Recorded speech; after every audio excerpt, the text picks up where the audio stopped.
Hello class, welcome back बच्चों।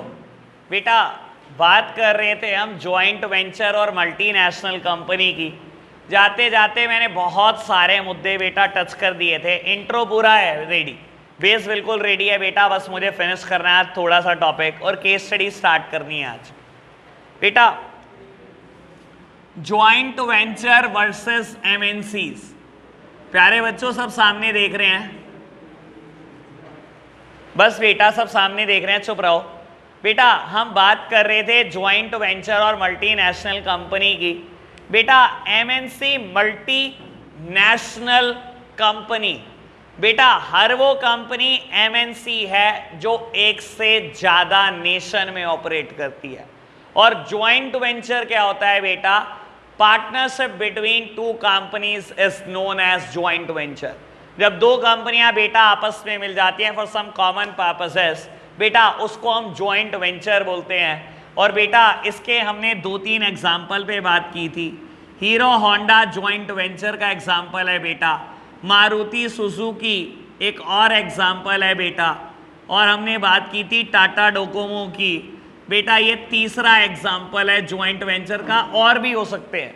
ठीक है, ये 3 बहुत फेमस है, आप बेटा कहीं ना कहीं इनसे अवेयर हो। बेटा इसी की चर्चा आगे और बढ़ाएंगे। बाबू मैंने आपको ये भी बोला था कि अगर आप एक के फीचर पढ़ लो तो बेटा दूसरे के बिल्कुल फिनिश हो जाएंगे। जबकि बेटा अगर देखो मैं नाम से मीनिंग से तो बहुत बड़ा अंतर है। मल्टीनेशनल कंपनी कहाँ, ज्वाइंट वेंचर टर्म कहाँ। बेटा हमेशा कोई भी कंपनी अगर इंडियन मार्केट में एंटर करी है ना, कोई भी फॉरेन कंपनी इंडियन मार्केट में एंटर करी है, पहली बात तो बेटा जैसे ही वो फॉरेन कंपनी इंडियन मार्केट में एंटर करती है हम उसको एमएनसी बोलने लगते हैं, क्योंकि वो अपने देश में तो ऑपरेट कर रही है। और बेटा जैसे ही दूसरे देश में एंटर होगी बेटा उसको हम एमएनसी तो बोलेंगे ही बोलेंगे। और एमएनसीज कभी भी बेटा डायरेक्टली रिस्क नहीं लेना चाहती। एमएनसीज भी डरती थी कि डायरेक्टली हम इंडियन मार्केट में करोड़ों रुपए अरबों रुपए इन्वेस्ट करते बेटा, कहीं कोई रिस्क राइज हो गया तो वो भी यही करती थी बेटा, जैसे इंडियन मार्केट में एंटर होती थी पहले किसी इंडियन कंपनी को ढूंढती थी जो उनके साथ पार्टनरशिप करे। तो बेटा कहीं ना कहीं अगर आप देखोगे इसके फीचर और इसके फीचर बिल्कुल सिमिलर है, बस एक आध बात मैं एक्स्ट्रा करूंगा, बाकी सारी बातें नॉर्मल। लो जी बेटा हम ज्वाइंट वेंचर के फीचर से स्टार्ट करेंगे। बाबू देखो कहीं ना कहीं अगर दो कंपनियां आपस में हैंडशेक करती हैं तो बेटा कहीं ना कहीं एक दूसरे से कोई ना कोई तो फायदा मिलता होगा जिसकी वजह से हैंडशेक करती हैं। अगर होंडा ने बेटा हीरो के साथ पार्टनरशिप करी, कोलैबोरेशन करा, ज्वाइंट वेंचर करा कुछ टाइम के लिए, चाहे कई साल के लिए किया हो बेटा, तो बाबू कोई तो वजह रही होगी। होंडा ने ये तो सोचा होगा कि हीरो का क्या क्या बेनिफिट वो उठा सकती है, और हीरो ने भी ये सोचा होगा कि वो होंडा का क्या क्या बेनिफिट उठा सकती है। बेटा हर इंडियन कंपनी को फॉरेन कंपनी से कुछ बेनिफिट मिलते हैं बेटा, और हर फॉरेन कंपनी को इंडियन कंपनी से कुछ ना कुछ बेनिफिट जरूर मिलते हैं। अगर आप ऐसे सोचोगे ना तो ज्वाइंट वेंचर समझना ही बहुत आसान है बेटा, बहुत आसान। ठीक है जी, तो बेटा हर इंडियन कंपनी को फॉरेन कंपनी से कुछ तो बेनिफिट मिलते हैं, और हर फॉरेन कंपनी को भी इंडियन कंपनी का कोई ना कोई बेनिफिट मिला होगा, तभी जाकर इन्होंने हैंडशेक किया। पहली तो ये बात। बाबू अभी 2 मिनट के लिए टॉपिक से हटकर एक बात करता हूं, सोचना बेटा। मैं बोलूं बेटा अगर कल को स्टेट बैंक ऑफ इंडिया बेटा पब्लिक सेक्टर सरकारी सबसे बड़ा बैंक, और इंडिया का प्राइवेट सबसे बड़ा बैंक एचडीएफसी कल को बेटा हैंडशेक कर लें और एक ज्वाइंट वेंचर सेटअप कर दे, ठीक है। मान लो बेटा इनके ज्वाइंट वेंचर से पहले एसबीआई का प्रॉफिट 5,000 करोड़ है, और बेटा मान लो एचडीएफसी का प्रॉफिट 10,000 करोड़ है बेटा।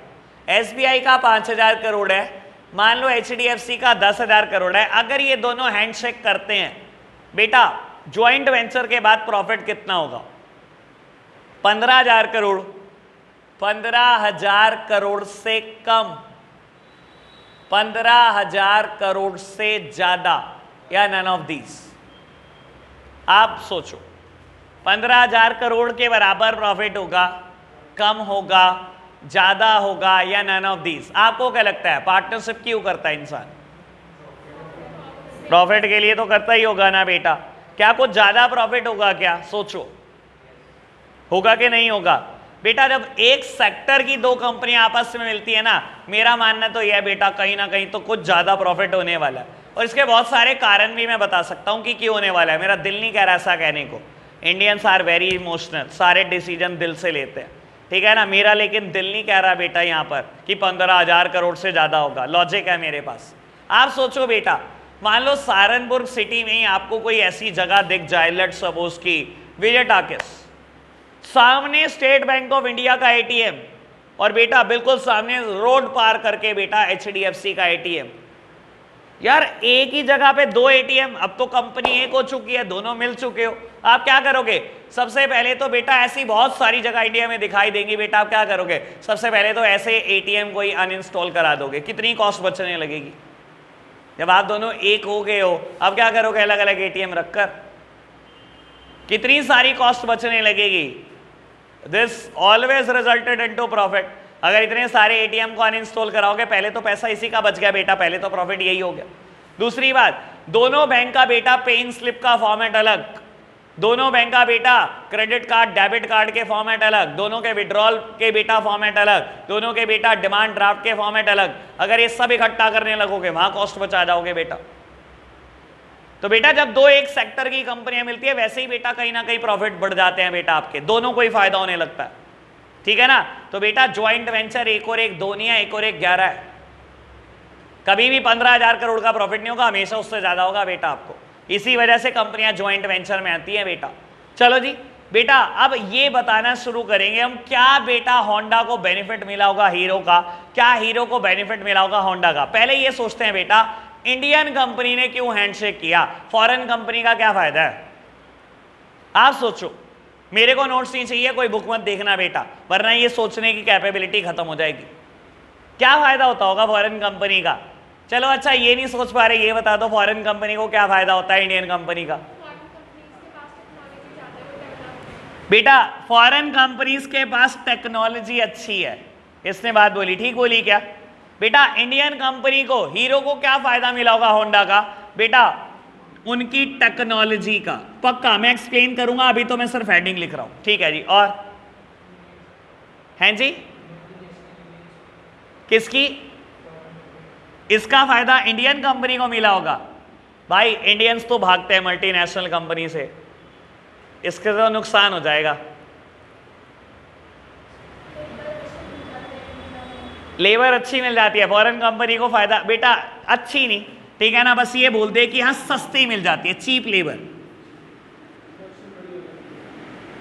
चीप लेबर बोल सकते हो आप बेटा। फॉरेन कंपनी में, फॉरेन कंट्री में लेबर बहुत महंगी है, ठीक है ना, और वहां पर minimum wage act strictly follow होता है बेटा, हमारे इंडिया में नहीं होता। तो हमारे यहां पर क्या होगा बेटा, लेबर बहुत चीप मिल जाएगी, वहां नहीं मिल सकती। चलो एक एक बेनिफिट पता लग गया। और बॉस कैपिटल, ये तो दोनों को एक दूसरे का फायदा है ना बेटा, कैपिटल बढ़ जाएगी, है ना बेटा। मैं इस टर्म को लिख देता हूं इंक्रीज्ड रिसोर्सेस, प्रोडक्शन बढ़ जाएगी, इंक्रीज रिसोर्सेज में ही आ जाएगा वो भी, कैपिटल बढ़ जाएगी, प्रोडक्शन बढ़ जाएंगे, एम्प्लॉय बढ़ जाएंगे, सब कुछ यहीं आ जाएगा बेटा। और इंडियन मार्केट मिल जाएगी फॉरेन कंपनी को, है ना। Expansion of market territory, expansion of market territory. अंश क्या यार झुंड में शिकार करता रहता है, चुपचाप बोलता है, चुप हो जाता है। हैंड रेस कर बताइयो, जरा एक्सप्लेन करियो, हाँ क्या एक्सपीरियंस भाई बताइयो। तो भाई एक बात बता, एक सुन मेरी बात, सुजुकी कार बनाती है जापान में, मारुति कार बनाती थी इंडिया में, ठीक है ना। अगर इन दोनों ने हैंडशेक कर दिया तो तू क्या कहेगा, सुजुकी का एक्सपीरियंस मारुति को मिला, वो नहीं कार बनाती थी। ऐसे तो मैं बोलने लगूं मारुति का एक्सपीरियंस सुजुकी को मिला, ये तो कोई हेडिंग बैठी नहीं भाई। हाँ सर, वो तो चल हो ही गया यार। और क्या सकता है, प्रोडक्ट में वेरिएशन आ सकता है, इसको ना सही टर्म बोलो इनोवेशन। लो जी और बताना बेटा, और क्या फायदा होगा?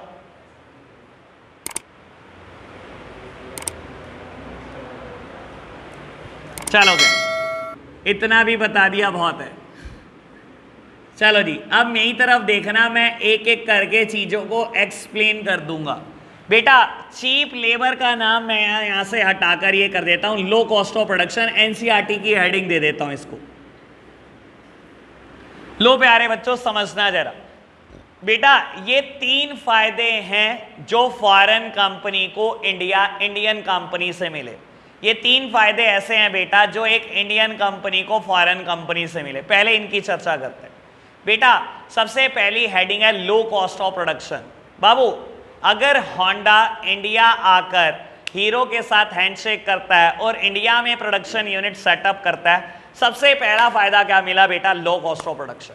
आप खुद सोचो बेटा, इंडिया में एक फुल फ्लेज पर्सन, ठीक है ना, एक अडल्ट बेटा अगर पूरे दिन काम करे तो कितनी दिहाड़ी लेता है बेटा? एक अनस्किल्ड पर्सन 300 रुपए, 400 रुपए, 350 रुपए, 450 रुपए मैक्स। एक स्किल्ड लेबर भी बेटा इंडिया में बहुत सस्ती है। किसी मैकेनिक, किसी इंजीनियर की बात कर लो बेटा, as compare to foreign country बहुत सस्ती है। यही सोचकर देखो बेटा, अगर आप ये काम जापान में करते, एक अनस्किल्ड लेबर पर भी बेटा वहां मिनिमम वेज एक्ट लगता है। इंडिया में भी मिनिमम वेज एक्ट पर कानून है बेटा, पर स्ट्रिक्टली फॉलो नहीं होता। जापान जैसी डेवलप्ड कंट्री में स्ट्रिक्टली फॉलो होता है बेटा। अगर आप वहां पूरे दिन काम कराओगे तो कहीं ना कहीं कुछ येन में अमाउंट फिक्स होगी। जापान में बेटा जापानीज येन चलता है बेटा, कुछ ना कुछ अमाउंट येन में फिक्स होगी बेटा, और कहीं ना कहीं बेटा वो 3 से 4 हजार रुपए रोज बैटरी होगी। कहा 300 से 400 रुपए, कहा 3 से 4 हजार रुपए, और गलती से अगर ये काम अमेरिका में करा लो तो जान वैसे ही निकल जाएगी बेटा। वहां तो बेटा $400-500 है जो पे करना होता है। अगर किसी से आपने मिनिमम 7 घंटे के लिए काम कराया तो मिनिमम वेज एक्ट बोलता है $400 से $500 बेटा। इंडिया के हिसाब से सोचो 32 से 40 हजार रुपए, कहां 400 रुपए में जो काम हो जाता है वहां 32 हजार। सर पूरी जान निकल जाएगी बेटा, कुछ बचेगा नहीं। तो फॉरेन कंपनी इंडियन मार्केट में सबसे पहली वजह जिसकी वजह से एंटर करती है वो है लो कॉस्ट ऑफ प्रोडक्शन, कि प्रोडक्शन की कॉस्ट कम आने लग जाती है बेटा। समझ आई बात? सिंपल बात है। Second one is expansion of market territory. बेटा दूसरी वजह फॉरेन कंपनीज क्यों इंडियन मार्केट में एंटर करती हैं। बेटा देखो, जैसे एक इंसान का ना एज ग्राफ है कि सबसे पहले आप चाइल्ड होते हो, देन बेटा यूथ होते हो, कहीं ना कहीं बेटा फिर आप बुजुर्ग बन रहे हो और बेटा डेथ की तरफ जा रहे हो। ऐसे ही प्रोडक्ट की भी बेटा एक एज होती है। किसी टाइम पर प्रोडक्ट बहुत तरक्की करता है, फिर बहुत तरक्की करता है, कहीं ना कहीं बेटा फिर सैचुरेशन की स्टेज पे पहुंच जाता है। सैचुरेशन मतलब अब खत्म होने वाला। बेटा फॉरेन कंपनी इंडियन मार्केट में तब एंटर करती है जब उसका खुद का प्रोडक्ट उसके देश में सैचुरेशन की स्टेज पर होता है कि वहां नहीं बिकने वाला, अब तो मुझे कहीं और जाना ही पड़ेगा। और बेटा हर कोई जाता है इंडिया जैसी मार्केट जहां 135 करोड़ लोग रहते हो बेटा। इतनी बड़ी मार्केट कोई और नहीं है दुनिया में। तो बेटा कहीं ना कहीं अगर फॉरेन कंपनी होंडा इंडिया में एंटर करी थी, वो बेटा इस वजह से करी थी कि इंडिया जितनी बड़ी मार्केट कहीं और नहीं मिल सकती उसको।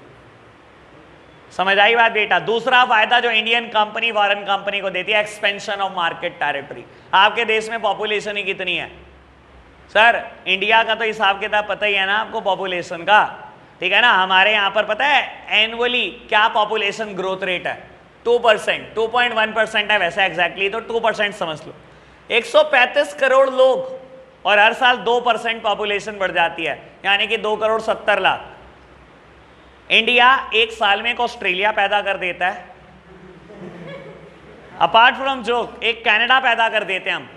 बेटा ऑस्ट्रेलिया के पास हमारे से 3 गुना बड़ा ज्योग्राफिकल एरिया है, 3 गुना बड़ा। इंडिया से 3 गुना है ऑस्ट्रेलिया, और टोटल पॉपुलेशन 2.5-3 करोड़, और हमारी 135 करोड़। हमारे से 3 गुना एरिया, सेम एज कनाडा की बात कर लो तो सर आप सोच सकते हो, ठीक है ना। बेटा जापान में अगर होंडा कंपनी चल भी रही थी तो कितनी बड़ी मार्केट आपके लिए? 3 करोड़ लोग जितनी बड़ी मार्केट, बस। आप क्यों नहीं आने चाहोगे इंडिया जैसी मार्केट में जहां 135 करोड़ लोग रिजाइड करते हो बेटा, जहां आपको बताया आपका प्रोडक्ट कहां आसमान छू सकता है बेटा। तो बेटा ये दूसरा बड़ा बेनिफिट है जिस वजह से कोई भी फॉरेन कंपनी इंडियन मार्केट में एंटर होना चाहती है। And third one is established brand name. बेटा फॉरेन कंपनी को इंडियन कंपनी का फायदा क्या मिलता है बेटा? बना बनाया नाम। सर डोकोमो ने अगर टाटा के साथ हैंडशेक करा, शायद डोकोमो पे कोई ट्रस्ट ना करता, लेकिन टाटा इंडिया में, क्या बात कर रहे हो, कौन नहीं जानता भाई, कौन ट्रस्ट नहीं करेगा? मारुति पे कौन ट्रस्ट ना करता, हीरो पे कौन ट्रस्ट ना करता?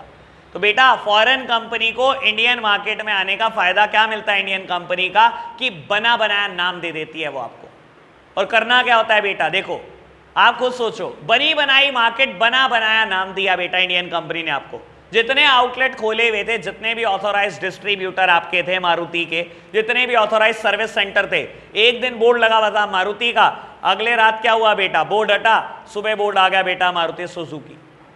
बनी बनाई मार्केट मिली। आपको कौन सी मेहनत करनी पड़ी? किस फॉरेन कंपनी ने इंडिया आके मेहनत करी? बना बनाया, उनका ही नाम का इस्तेमाल करा आपने, उनकी मार्केट टेरिटरी का इस्तेमाल करा आपने बेटा, उनके ही डिस्ट्रीब्यूशन नेटवर्क का इस्तेमाल करा आपने। अपना क्या बनाया? कोई आपका डिस्ट्रीब्यूशन नेटवर्क थोड़ी था ये तो मारुति का बनाया हुआ डिस्ट्रीब्यूशन नेटवर्क था, ये तो हीरो का बनाया हुआ डिस्ट्रीब्यूशन नेटवर्क था, जिसका हीरो होंडा ने इस्तेमाल किया। बॉडी तो हटते हैं, और क्या होता है बेटा? वही ऑथोराइज डिस्ट्रीब्यूटर सेम है, वही ऑथोराइज सर्विस सेंटर सेम है, हर चीज सेम है बेटा।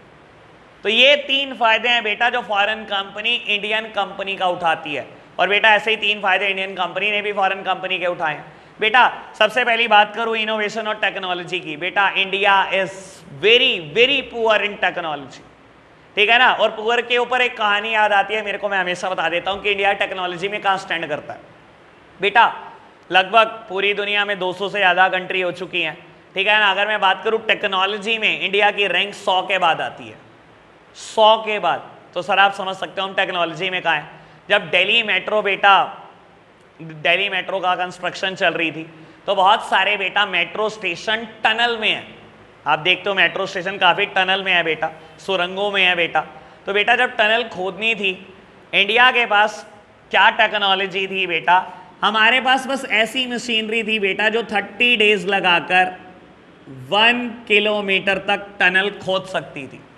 30 दिन मशीन लगी रहती तो 1 किलोमीटर टनल खोद देती, ठीक है। हमने बेटा जर्मनी से टेक्नोलॉजी इंपोर्ट करी, उनके पास ऐसी टेक्नोलॉजी थी जो 1 दिन में 30 किलोमीटर खोद देती थी। डिफरेंस ज़्यादा नहीं है, बस 900 किलोमीटर और 1 किलोमीटर का है। 30 दिन में ये 900 किलोमीटर खोद सकती थी और इंडिया की बेटा मशीन 1 किलोमीटर। समझ सकते हो बेटा टेक्नोलॉजी में हम कहां स्टैंड करते होंगे, ठीक है ना। इस मशीन का रेंट एक दिन का 1 CR था, ठीक है ना। जिस दिन बारिश आती थी ना बेटा, जब मेट्रो की खुदाई चल रही थी, तो बेटा इंडियन गवर्नमेंट के भी आंसू ऐसे ही गिरते थे, 1 करोड़ के आंसू। कोई काम नहीं होता था टनल में बेटा बारिश के दिनों में, और 1 करोड़ आज जाने वाले हैं वेस्ट। तो समझ सकते हो हमारी टेक्नोलॉजी क्या रही है। बाबू इंडियन कंपनी कभी टेक्नोलॉजी और इनोवेशन में खर्च ही नहीं करती थी। फिलॉसफी अलग है ना बेटा, हम जितना प्रॉफिट कमाएंगे बस प्रॉफिट का 2% रिसर्च में लगा देंगे, बस 2%, बस प्रॉफिट का 3% रिसर्च में लगा देंगे। As against this foreign company बेटा अपने प्रॉफिट का 20-20, 25-25% रिसर्च में खर्च करती है। बाबू इंडियन गवर्नमेंट भी खर्च नहीं कर पाती, क्योंकि इंडियन गवर्नमेंट के पास मजबूरियां बहुत हैं बेटा। अनएम्प्लॉयमेंट और पॉवर्टी तो ऐसे इंडिया की समस्या है बेटा जिसको खत्म करने में इंडियन गवर्नमेंट का सारा पैसा हर साल चला जाता है बेटा। और बेटा कभी रिसर्च एंड डेवलपमेंट के लिए पैसा बचता नहीं बेटा। वो कंट्रीज डेवलप्ड कंट्रीज हैं जहां बेटा ऐसी कोई समस्या ही नहीं है, ना कोई अनएम्प्लॉयमेंट नहीं है, कोई पॉवर्टी नहीं है, पॉपुलेशन ही कुछ नहीं है बेटा। तो बेटा उनकी गवर्नमेंट क्या करती है, बहुत पैसा अपना रिसर्च एंड डेवलपमेंट में लगाती है। इसी वजह से उनकी जैसी टेक्नोलॉजी हमारी नहीं हो सकती बेटा। वो इनोवेशन पे पैसा खर्च करते हैं बेटा, हम खर्चते ही नहीं बेटा। इसी वजह से बेटा इंडियन कंपनी को फॉरेन कंपनी का क्या फायदा मिलता है, बिल्कुल लेटेस्ट टेक्नोलॉजी। सर अगर आपने सुजुकी के साथ हैंडशेक किया है ना, तो आप समझ लो बेटा मारुति इंजन नहीं बनाता होगा, पक्का कुछ भी करता होगा, लेकिन इंजन बेटा हमेशा सुजुकी बना के देती होगी। अगर सेम बात मैं हीरो होंडा के लिए करूँ ना बेटा, आज की तारीख में देखो आप अलग अलग हो चुके हो, देख लो बेटा हीरो का नाम ज़्यादा है या होंडा का। एक्टिवा किसका प्रोडक्ट है? सर आप समझ सकते हो टेक्नोलॉजी किसके पास बेटर है। दुनिया का सबसे ज़्यादा बिकने वाला 2 व्हीलर एक्टिवा है, इंडिया का नहीं, दुनिया का। आप समझ सकते हो बेटा टेक्नोलॉजी और इनोवेशन किसने ज़्यादा अच्छा किया, ठीक है ना बाबू। इंक्रीज रिसोर्सेस बेटा, जब अगेन ये तो वैसे दोनों कंपनी का एक दूसरे को बेनिफिट है बेटा। अगर एक कंपनी 2000 करोड़ की कैपिटल लगाकर स्टार्ट हुई थी और एक कंपनी 3000 करोड़ की कैपिटल लगाकर स्टार्ट हुई थी, अगर आप हैंडशेक करते हो कहीं ना कहीं आपके रिसोर्सेस बहुत बढ़ जाते हैं बेटा। 2000 करोड़ प्लस 3000 करोड़ 5000 करोड़। अगर बेटा आपके पास मशीनरी है एक साल में 5000 कार बनाने की, आपके पास मशीनरी है 10,000 कार बनाने की, अगर आपने हैंडशेक करा तो आपकी प्रोडक्शन कैपेसिटी 15,000 कार हो गई। अगर आपके पास 1000 एम्प्लॉई हैं, आपके पास 700-800 एम्प्लॉई हैं, तो एम्प्लॉई बढ़कर 1800 गए। सर पैसा बढ़ने वाला है, प्रोडक्शन कैपेसिटी बढ़ने वाली है, नंबर ऑफ एम्प्लॉय इंक्रीज होने वाले हैं। इसके अलावा बेटा जब आप ज्वाइंट वेंचर सेटअप करते हो किसी फॉरेन कंपनी में बेटा, हर देश का बैंक आपको लोन देने के लिए तैयार हो जाता है, पैसे की कमी नहीं आने वाली। अगर बेटा सुजुकी इंडियन मार्केट में एंटर करिए, इंडियन कोई भी बैंक सुजुकी को लोन देने को तैयार हो जाएगा। आप बेटा इवन जापान से लोन ले सकती है मारुति, इवन बेटा वर्ल्ड बैंक तक अप्रोच कर सकते हो आप। कोई दुनिया का बैंक ऐसा होगा जो आपको लोन देने को तैयार नहीं होगा। तो बेटा पैसों की भी कोई कमी नहीं होने वाली। बात समझ में आती है बाबू? एक बार ना सिर्फ एनसीईआरटी खोलकर मुझे ये नाम कंफर्म कर दो ज्वाइंट वेंचर में कि ये 6 नाम लिखे हुए हैं कि नहीं लिखे हुए। फटाफट से बेटा जल्दी से कंफर्म करना।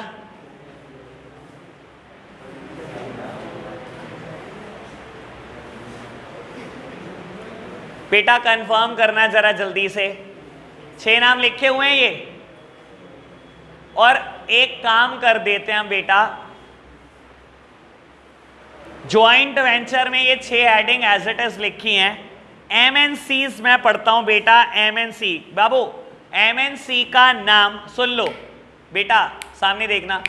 एमएनसी का नाम लिखा गया बुक में ग्लोबल एंटरप्राइज।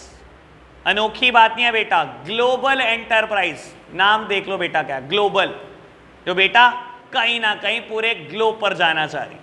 बाबू फीचर में लिखा गया है ह्यूज कैपिटल रिसोर्सेस, कोई दिक्कत वाली बात तो नहीं बेटा। एमएनसी का पहला फीचर है ह्यूज कैपिटल रिसोर्सेस। हेडिंग का नाम मतलब बेटा बस काम की बात वही। Second heading is foreign collaboration. मैंने तो पहले ही बोला था कोई भी एमएनसी इंडियन मार्केट में एंटर करती है क्या करती है बेटा? कोलैबोरेशन करती है। Collaboration simply means partnership. Foreign company कोई भी इंडियन मार्केट में एंटर करती है, कह रहे फॉरेन कोलैबोरेशन करती है, उसके लिए इंडिया फॉरेन ही है भाई। And third heading is advance technology, कोई दिक्कत तो नहीं बेटा। Fourth heading is product innovation. Fifth heading मेरे को नहीं करानी, मार्केट स्ट्रेटजी। सिक्स्थ हेडिंग बेटा expansion of market territory. Seventh heading मैं बता देता हूं सेंट्रलाइज कंट्रोल। 1 मिनट की बात है अभी बता देता हूं बेटा।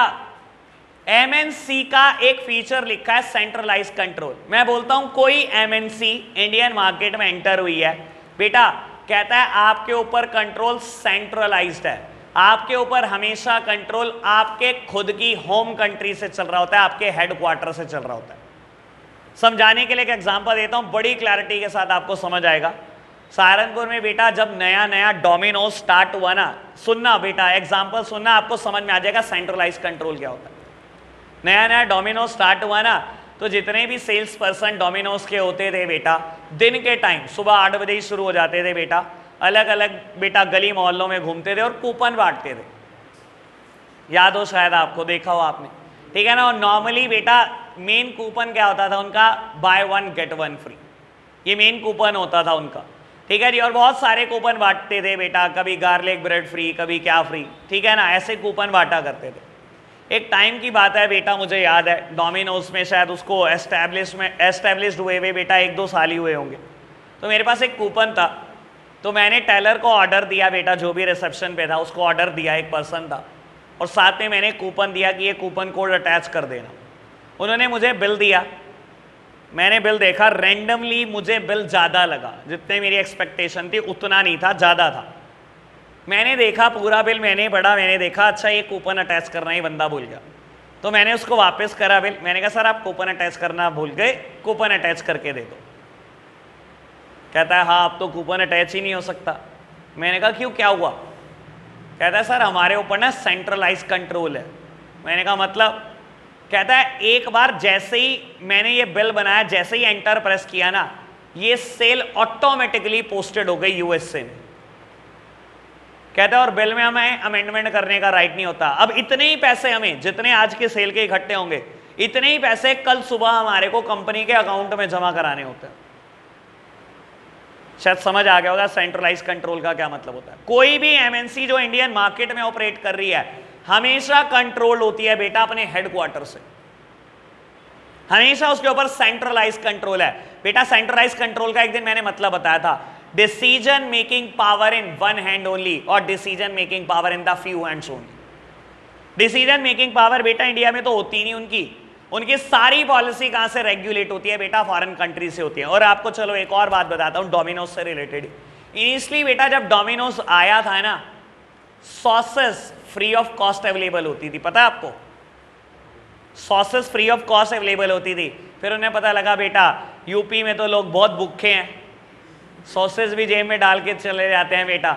सर सच में ऐसा ही हुआ था, सबसे पहले यूपी में सॉसेस पेड हुई थी, डोमिनोज ने सबसे पहले यूपी के लिए पॉलिसी बदली थी, ठीक है ना। सॉसेस पेड हो गई थी बेटा 2 से 3 साल के अंदर। कंपनी को पता लगा भाई यूएसए में वो देख रहे हैं सॉसेस पे इतना खर्चा कहां से हो रहा है। उन्होंने देखा यार सॉसेस में लूट लेंगे तो हमें, उन्होंने सॉसेस को पेड करा पहले यूपी में और फिर ऑल ओवर इंडिया पेड करा। अगेन मैं बोलता हूं ये पॉलिसी किसने फ्रेम की होगी, ऑब्वियसली बेटा it should be frame from the headquarter. Indian किसी कंपनी ने नहीं कहा उनको बेटा ऐसा कुछ करने के लिए। हमेशा कंट्रोल बेटा एमएनसी के ऊपर सेंट्रलाइज कंट्रोल है, उनके हेडक्वार्टर से, उनके खुद की होम कंट्री से कंट्रोल है। समझ आया सेंट्रलाइज कंट्रोल का क्या मतलब है यहां पर, ठीक है जी बाबू। अभी हम एक काम करते हैं, अब केस स्टडी स्टार्ट करते हैं। आज 5 से 6 केस स्टडी तो करके जानी है, कल फिनिश कर देंगे, हमारा लगभग सारा सिलेबस फिनिश हो जाएगा, ठीक है जी। केस स्टडी स्टार्ट करते हैं, मैं पेज नंबर बताता हूं आपको भाई। बेटा एपीसी अलका धवन से केस स्टडी कर रहे हैं, पेज नंबर 102 पर है मैं बेटा। केस स्टडी नंबर 1 कहता है 2 years बैक। चलो एक काम करते हैं, मैंने केस स्टडी पहले भी पढ़ने का तरीका बताया, जो पहली बार मेरे साथ पढ़ रहा है बेटा वो समझ लो बाबू। केसेस कई बार बहुत ज्यादा लेंदी होते हैं बाबू। अगर आप देख रहे हो तो 8-9 लाइन की केस स्टडी, यहां पर भी हमें केस दिया गया है। अगर बोर्ड का पेपर उठाकर देख लोगे तो जान निकल जाएगी। केसेस 3-3 पेज के आते हैं, ठीक है ना। और बेटा इंसान करता क्या होता है मैं हमेशा बता देता हूं, ये ह्यूमन माइंड है, ये ह्यूमन साइकोलॉजी है। एक बार में हम इतना डेटा हैंडल नहीं कर पाते। क्या करता है बेटा, एक तो सीबीएसई खुला खुला प्रिंट बहुत करता है, फिर हिंदी में केस स्टडी भी छापता है बेटा। वो एक साइकोलॉजिकल प्रेशर होता है कि आपके 5-5, 6-6 पेज की केस स्टडी एक आ रखी है, 3 पेज में इंग्लिश में लिखी हुई है, 3 पेज में हिंदी में लिखी हुई है, फिर रिक्वायरमेंट लिखी हुई है। अब बंदा करता क्या है बेटा, पहले पढ़ेगा केस, 3 पेज पूरे पढ़ देगा, ऑब्वियस बात है डेटा हैंडल हो ही नहीं सकता एक बार में। फिर पढ़ेगा रिक्वायरमेंट की, क्वेश्चन ने पूछा क्या है, जितने में रिक्वायरमेंट समझ में आएगी इतने में केस निकल जाएगा, फिर दोबारा केस पढ़ेगा। भाई इतना टाइम बर्बाद करने के लिए आपके पास कभी नहीं होता बोर्ड में। केस स्टडी पढ़ने का नियम क्या है, पहले रिक्वायरमेंट पढ़ो, क्वेश्चन मुझसे क्या चाहता है, और अगर 2 से ज्यादा रिक्वायरमेंट है तो एक बार में 2 पढ़ो, एक बार में 2 रिक्वायरमेंट, देन पढ़ेंगे हम केस। हमारा माइंड वैसे ही एक्ट करता है बेटा अगर हम रिक्वायरमेंट पढ़ते हैं तो। चलो जी बेटा देखो, रिक्वायरमेंट कहती है by quoting line from the paragraph identify the 2 sector being highlighted. बेटा कहता है लाइन कोट करके ये बता दो कौन से 2 सेक्टर हाईलाइट हुए हैं। मैं एक बात बता देता हूं बेटा, अगर मैं केस ना भी पढ़ूं, अगर मुझे लाइन कोट करने को नहीं कहे ना, तो बेटा मुझे पता है 2 ही सेक्टर होते हैं, एक पब्लिक सेक्टर एक प्राइवेट सेक्टर, लेकिन मुझे लाइन कोट करनी है, चलो बता देंगे बेटा। बी पार्ट कहता है state any 3 differences between the 2 sector as identified in part A of the question. और सी पार्ट वैसे मुझे नहीं पढ़ना 2 से ज्यादा रिक्वायरमेंट को, सी पार्ट में कहता है 2 वैल्यूज। बेटा वैल्यूज वाले क्वेश्चन सीबीएसई एलिमिनेट कर चुका है, ये नहीं आएंगे, ये पुरानी बात है, ठीक है जी। तो मेरे को बाबू ये तो पता लग गया कि प्राइवेट सेक्टर और पब्लिक सेक्टर की कहीं बात हो रखी होगी। बी पार्ट में ये भी पता लग गया 3 डिफरेंसेस लिखने हैं, वो भी लिखे जाएंगे बेटा। बाबू अब मुझे सिर्फ लाइन कोट करके बतानी, चलो जी पढ़ लो बेटा। कहता है 2 years back Rahul had joined a branch of bank of Baroda as assistant manager in term deposit division in Delhi, whereas his younger brother Rehan recently joined HDFC Bank as business development manager in Kolkata। हो गया काम बेटा, जब राहुल ने bank of Baroda को join करा, bank of Baroda एक public sector bank है, एक सरकारी बैंक है, और HDFC बैंक जो उसके भाई रेहान ने ज्वाइन करा वो बेटा एक प्राइवेट सेक्टर बैंक है। तो हो गया बेटा, पहली लाइन है पब्लिक सेक्टर, दूसरी लाइन है प्राइवेट सेक्टर, खत्म। समझ आई बात? बिल्कुल जनरल क्वेश्चन। क्या रिलेट करता है चैप्टर 3 से? रिलेट नहीं करता, जबरदस्ती दिया हुआ है। चैप्टर 3 से इसका क्या रिलेशन है बेटा? ठीक है ना, चैप्टर 3 में तो मैंने सारी पब्लिक सेक्टर की बात की हुई है। चलो खैर कोई दिक्कत नहीं, दे दिया तो बहुत अच्छा किया बेटा। केस स्टडी नंबर 2, यकीन मानना मैं आपका इतना टाइम सेव कर दूंगा अगर आप मेरे अकॉर्डिंग पढ़ोगे, आप सोच नहीं सकते।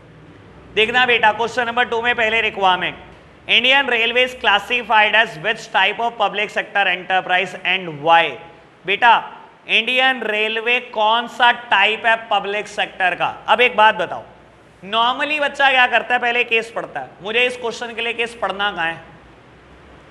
इंडियन रेलवे क्या है बेटा? डिपार्टमेंटल अंडरटेकिंग है। मैंने कोई केस पढ़ा नहीं। कहता है क्यों है? क्योंकि बेटा इट इज वन और मोर डिपार्टमेंट ऑफ द गवर्नमेंट, जिसके ऊपर ओवरऑल कंट्रोल किसी मिनिस्ट्री का, तभी इसका नाम डिपार्टमेंटल अंडरटेकिंग है। मैंने तो केस नहीं पढ़ा। बी पार्ट कहता है in what category are the employ of Indian railway placed. Indian railway के एम्प्लॉय को किस कैटेगरी में रखा जाता है? याद करो, आपने फीचर पढ़ा हुआ है, सिविल सर्वेंट। इंडियन रेलवे के बेटा एम्प्लॉय क्या है? सिविल सर्वेंट ही तो है बेटा, उनकी कैटेगरी सिविल सर्वेंट की तो है। और बेटा वैल्यूज करी नहीं। क्या मैंने केस पढ़ा? क्वेश्चन फिनिश हो गया। आपके दोस्त केस पढ़ रहे होंगे बेटा, पढ़ने देना से कहना बहुत इंपॉर्टेंट है, केस पढ़ने पड़ते हैं सारे। चलो जी, क्वेश्चन नंबर 3 बेटा, रिक्वायरमेंट का a part, LIC of India is classified as which form of public sector enterprise. मैंने केस नहीं पढ़ा। LIC क्या है बेटा? Statutory corporation. याद है बेटा? 3 एग्जाम्पल दिए थे, LIC, SBI और air India. B part, was it necessary for the, ये दा फॉर नहीं है, फॉर द होगा। Was it necessary for the Parliament of India to pass the LIC Act for its formation? What does the Act define? कहता है क्या Indian parliament के लिए जरूरी था कानून पास करना? अगर LIC बनानी थी तो जरूरी था। कहता है एक्ट में क्या लिखा होता है बेटा? बाबू स्टैच्यूटरी कॉर्पोरेशन के एक्ट में क्या लिखा होता है? उसकी सारी पावर, उसका objective, nature of work, scope of work, ये लिखा होता है। और बेटा सी पार्ट में बोलता है LIC के 3 बेनिफिट्स लिख दो, 3 एडवांटेजेस लिख देना स्टैच्यूटरी कॉर्पोरेशन के, खत्म। केस फिर नहीं पढ़ा मैंने। ये फायदा है बेटा रिक्वायरमेंट पहले पढ़ने का, केस पढ़ने से कई बार बच जाओगे आप। बेटा question number 4, how will you classify BHEL as a form of public sector enterprise? It is a government company. SAIL, भेल, गेल, 3 एग्जाम्पल याद है गवर्नमेंट कंपनी के। केस मैंने अभी भी नहीं पढ़ा बेटा। B part, state any 3 feature. बेटा 3 फीचर लिख दूंगा गवर्नमेंट कंपनी के, चिपका देना। C part, explain briefly financial and operational autonomy as a merit of type of public sector enterprise as identified in part A. Although झूठा है बेटा, लेकिन एक्सप्लेन कर देना कि कैसे बेटा फाइनेंशियल और ऑपरेशनल ऑटोनॉमी होती है। ठीक है ना बाबू? क्या लिखोगे फाइनेंशियल ऑटोनॉमी में? गवर्नमेंट कंपनी को बजट से पैसा नहीं मिलता, ना ही गवर्नमेंट कंपनी को एस्टैब्लिशमेंट के लिए पैसा मिलता, क्योंकि गवर्नमेंट कंपनी अपने पैसों पे ग्रो करती है, अपने पैसे पे सर्वाइवल करती है, इसलिए वो सारे फाइनेंशियल डिसीजन, ऑपरेशनल डिसीजन खुद लेती है। ऐसा झूठ है लेकिन लिखना पड़ेगा। ठीक है जी, बात समझ में आई बेटा? ओके, केस पढ़ा, 3 क्वेश्चन लगातार। ओके, केस नहीं पढ़ा बेटा, और 3 रिक्वायरमेंट पूरी कर रहे हैं। ये फायदा है बेटा रिक्वायरमेंट पहले पढ़ने का। बाबू नेक्स्ट क्वेश्चन, पहले requirement, why was the telecommunication sector reserve for the public sector at the time of independence? कहता है जब देश आजाद हुआ पब्लिक सेक्टर के लिए क्यों रिजर्व किया गया था टेलीकम्युनिकेशन? बेटा आप एक बात समझो, देखो मेरी तरफ देखना, मैं एक काम की बात बता देता हूँ। जब 1947 में हमें इंडिपेंडेंस मिली ना बेटा, तो जो हमारी इकोनॉमी थी उसकी ना एक कैरेक्टरिस्टिक थी, Indian economy is a capital deficient economy and having a labour surplus economy. हमारी जो इकोनॉमी थी ना बेटा, उसमें कैपिटल थी नहीं, सारे लोग कंगाल थे बेटा, और लेबर भर के दी बेटा। तो बाबू पैसा, टेलीकम्युनिकेशन एक ऐसा सेक्टर है जिसमें करोड़ों में पैसे चाहिए। अगर बेटा प्राइवेट सेक्टर के पास पैसा नहीं था तो बेटा किसी को तो आगे आना पड़ता।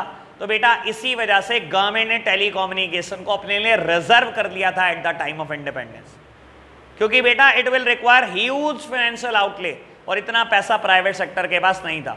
अगर इंडियन गवर्नमेंट भी ना आगे आती तो टेलीकम्युनिकेशन का भी डेवलप ना होता, और टेलीकम्युनिकेशन का भी डेवलप ना होता ना तो आज आप ऐसा बिजनेस देख ना रहे होते जैसा देख रहे हो। सोचो, फोन नहीं हो रहे थे बेटा, इंटरनेट फैसिलिटीज ना होती, क्या देखते आप जिंदगी में? तो किसी को तो आगे आना था, इसलिए गवर्नमेंट ने बेटा अपने लिए रिजर्व करा। आयुष चुप हो जा भाई।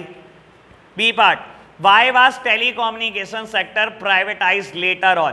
बेटा कहता है बाद में क्यों प्राइवेटाइज कर दिया। बेटा देखो, अगर कोई चीज गवर्नमेंट की मोनोपोली रहती है ना तो बाबू सिर्फ फायदे तो होते नहीं, नुकसान होते हैं। बेटा गवर्नमेंट प्राइसेस भी ज़्यादा चार्ज करती थी, जब से कंपटीशन हुआ है बेटा आज की तारीख में प्राइसेस टेलीकम्युनिकेशन के कम ही है।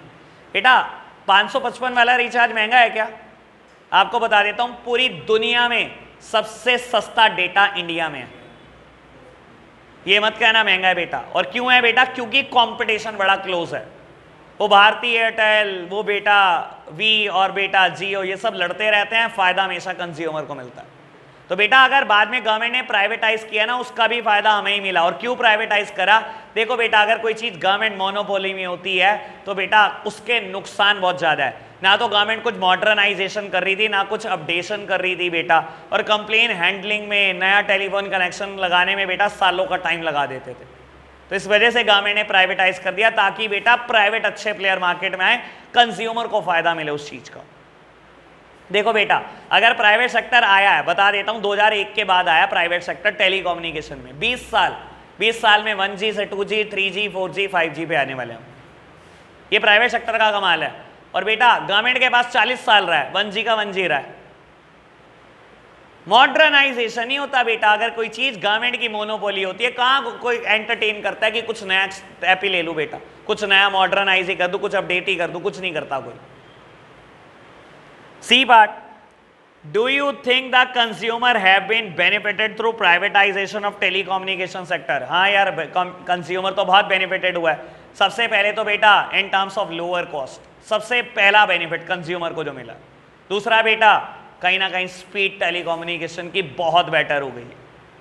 और फोर्थ वन बेटा वैल्यू तो करनी नहीं। क्या मैंने केस पढ़ा? अगेन मैंने कोई केस ही नहीं पढ़ा बेटा। चलो जी आगे बढ़ना बेटा। ए पार्ट, 6th क्वेश्चन का a part, outline the concept of disinvestment. Sir एक दिन मैंने वर्ड बोला था, selling of share is technically known as disinvestment.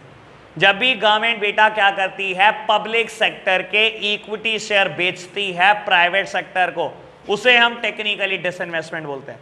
याद है मैंने ऐसे दिन एक बात बोली थी बेटा, मैंने अगर रिलायंस के 1 लाख रुपए के शेयर परचेस किए ना आज, तो मैं हमेशा बोलता हूं मैंने रिलायंस में इन्वेस्टमेंट की है।